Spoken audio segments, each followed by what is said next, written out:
بسم الله الرحمن الرحيم يا أيها الذين آمنوا هل أدلكم على تجارة تنجيكم من عذاب عليم صدق الله العظيم।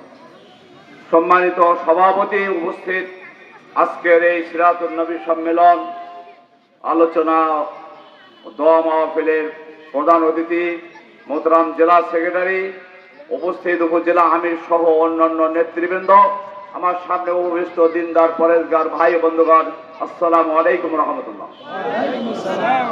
আল্লাহ রাব্বুল আলামিনের দরবারে শুকরিয়া আদায় করি যে রব্বুল আলামিন আমাদেরকে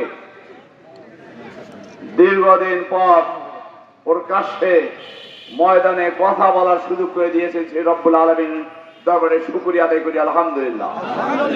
দরুদ ও সালাম পেশ করি শেষ নবী হযরত মুহাম্মদ মুস্তাফা সাল্লাল্লাহু আলাইহি ওয়াসাল্লামের উপরে। সম্মানিত উপস্থিতি, আজকে এই প্রোগ্রাম প্রমাণ করে দেয় যে বাংলাদেশ জামাত ইসলামীর পক্ষে জনগণ আছে। অতিথিও ছিল, তারা প্রকাশ হতে পারে নাই। আমাদেরকে প্রকাশ্যে ময়দানে কোনো প্রোগ্রাম করতে দেওয়া হয় নাই।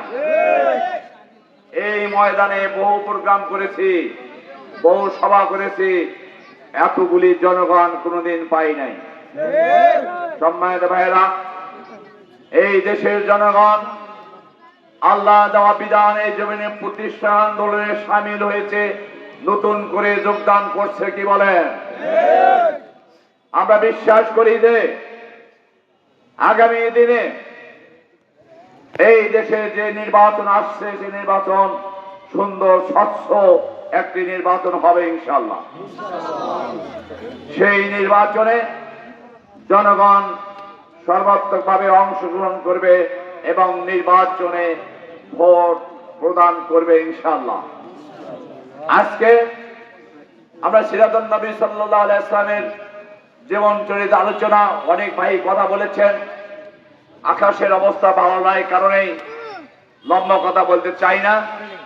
এতটুকু বলতে চাই, আমরা নবী মুহাম্মদ সাল্লাল্লাহু আলাইহি ওয়াসাল্লাম আমাদের নবী, আমাদের রাসূল, আমাদের নেতা।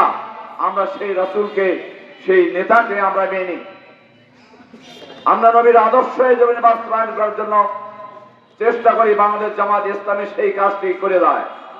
দুনিয়াতে নবী এবং রাসূল আর আসবেন না, এই জন্য আল্লাহর নির্দেশ অনুযায়ী দল থাকা দরকার। এই জন্য জামাত ইসলামী একটি সংগঠন, এই দেশে আল্লাহর আইন সব লোকের শাসন প্রতিষ্ঠার আন্দোলন জামাত ইসলামী দীর্ঘ